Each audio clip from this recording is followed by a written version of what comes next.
नमस्ते दोस्तों, आपका हमारे YouTube चैनल में स्वागत है। और आज हम बात कर रहे हैं कि आने वाला हफ्ता यानी 5 से 9 फरवरी के बीच में सोने और चांदी का भाव कैसा रह सकता है। और इस पर बात करने के लिए हमारे साथ इब्जा के national secretary CA Surendra Mehta ji हमारे साथ हैं। मेहता जी, आपका स्वागत है। और सवाल शुरू करने से पहले दोस्तों, मैं आप लोगों को धन्यवाद दूंगा कि आप लोग बहुत ज्यादा मात्रा में हमारा चैनल सब्सक्राइब कर रहे हैं, देख रहे हैं, लाइक कर रहे हैं। तो उसके लिए आप लोगों का धन्यवाद। और जो जिन लोगों ने अभी तक सब्सक्राइब नहीं किया है तो आप लोग भी सब्सक्राइब कर लीजिए। यूएस ने इराक और सीरिया पर कुछ स्ट्राइक किए और मिडिल ईस्ट में टेंशन चल रहा है, तो उसकी वजह से कुछ स्पाइक देख सकते हैं क्या? देखिए, मेरा ऐसा मानना है कि यदि यूएस को छोड़ के दूसरी दो कंट्रियों के अंदर यदि कि कोई जियोपॉलिटिकल टेंशन बढ़ता है तो गोल्ड के दाम बढ़ेंगे। लेकिन यदि यूएस के ऊपर ही कोई अटैक करेगा तो नेचुरली यूएस तो गोल्ड खरीदेगा नहीं। और डॉलर इंडेक्स ही मजबूत होगा तो गोल्ड के प्राइसेस में गिरावट ही आएगी। क्योंकि हम जो ये खबरें सुन रहे हैं कि यूएस और मिडल ईस्ट को लेके थोड़ा सा तनाव बढ़ा है, इसमें हम सब जानते हैं कि यूएस आउटराइटली विनर होने वाला है।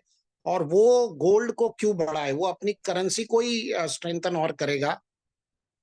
क्योंकि उसकी उसको अपनी करेंसी को स्ट्रेंथन करने से उसको ज्यादा फायदा होता है और दूसरी सारी कंट्रियों को नुकसान पहुंचता है। तो मुझे नहीं लगता कि इस स्थिति में गोल्ड के प्राइसेस ऊपर जाए। थोड़ा सा एक 25-30 डॉलर का स्पाइक आ सकता है उसकी वजह से, लेकिन कोई बड़ा मूवमेंट मुझे गोल्ड में आने की उम्मीद नहीं। तो मेहता जी, अगर आने वाले हफ्ते में जो रेंज की बात करें हम सोने के भाव की, इंटरनेशनल मार्केट और भारत में, तो वो कैसे देख रहे हैं आप? देखिए, मेरा मानना है कि ये जो हफ्ता शुरू होगा, जो 5 फरवरी से लगा के 9 फरवरी तक का जो मार्केट चलेगा, वो गोल्ड ऊपर में 2052-54 डॉलर तक जा सकता है। और नीचे में ये इसको अच्छा खासा सपोर्ट मिलेगा 1994-96 डॉलर के आसपास। नेताजी, जो भाव बता रहे हैं दोस्तों, वो है स्पॉट मार्केट का इंटरनेशनल मार्केट में और एमसीएक्स का।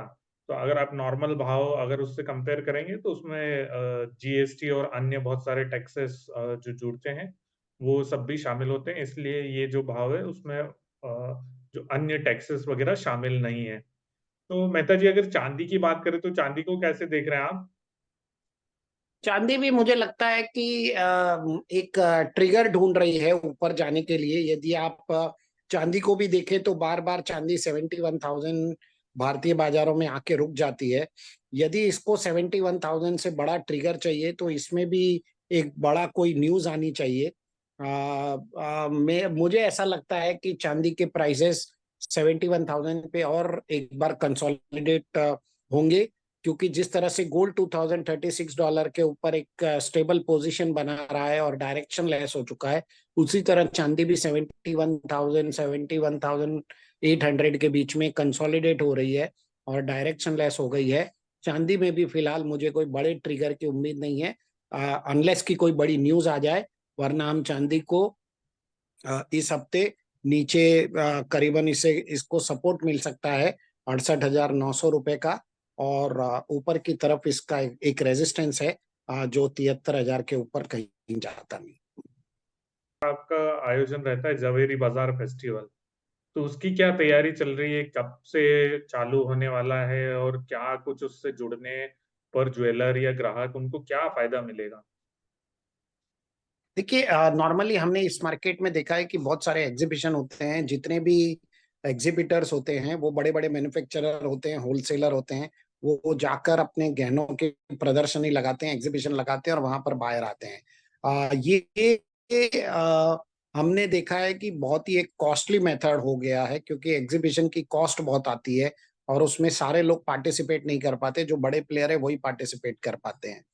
तो हमारा मानना यह है कि इस प्रकार के आयोजन जो हैं वो मार्केट के अंदर ही किए जाने चाहिए और इसीलिए हमने उसको जवेरी बाजार फेस्टिवल नाम दिया है। हम इसे सक्सेसफुली पिछले कुछ सालों से करते आ रहे हैं और ये शॉपिंग शॉप ही होता है। ये शॉपिंग शॉप फेस्टिवल है। ये यहाँ पर हम बायर को इनवाइट करते हैं और वो जवेरी बाजार में ही मैन्युफैक्चरर होलसेलर की दुकानों में जाते हैं और वहां पर से खरीदारी करते हैं। इसका जो एक तो ये कॉस्ट इफेक्टिव मेथड है, और दूसरा इसका फायदा ये है कि आप एग्जीबिशन में माल बेच नहीं सकते, लेकिन आप जवेरी बाजार फेस्टिवल में, क्योंकि आपकी दुकान से ही वो फेस्टिवल ऑपरेट होता है, आपके ऑफिस से ही ऑपरेट होता है, तो आप माल बेच सकते हैं। आप रात भर दुकान खुली रख सकते हैं, आप वहीं से लॉजिस्टिक में माल को डिलीवर कर सकते हैं, आप वहीं से इन्वॉइसिंग कर सकते हैं, वहीं से आपके पैसों का लेन देन कर सकते हैं, आप सारी एक्टिविटी कर सकते हैं वहां पर, वहां से। और ये सब करने की वजह से जो जो कॉस्ट होती है, जो ज्वेलरी की मार्केटिंग कॉस्ट होती है, वो कॉस्ट काफी कम होती है, जिसका फायदा फाइनली एक कंज्यूमर को मिलता है। तो हमारा मानना ही है कि जवेरी बाजार फेस्टिवल एक बहुत ही बेहतरीन विकल्प है किसी भी एग्जीबिशन को यदि हम कंसिडर करें तो। एग्जीबिशन की अपने अपने फायदे हैं, लेकिन जवेरी बाजार फेस्टिवल से क्योंकि लोगों को वैरायटी भी बहुत देखने मिलती है, ये जितनी आप दुकान में वैरायटी रखते हैं उतनी आप किसी एग्जीबिशन में जाके वैरायटी को रखते नहीं है। तो हम इसके लिए जवेरी बाजार फेस्टिवल को ज्यादा से ज्यादा प्रमोट कर रहे हैं। फिलहाल हमने इसकी डेट मार्च के लास्ट वीक में रखी है, लेकिन ये डेट चेंज हो सकती है यदि कोई इलेक्शन उस समय डिक्लेयर होते हैं, तो हम उस डेट को अक्षय तृतीया के आसपास शायद आगे पीछे हम करेंगे। मेहता जी, ये सारी जानकारी देने के लिए आपका बहुत बहुत धन्यवाद। और छुट्टी के दिन समय निकालने के लिए भी आपका धन्यवाद, और हमसे बातचीत करने के लिए धन्यवाद। Thank you so much sir. Thank you.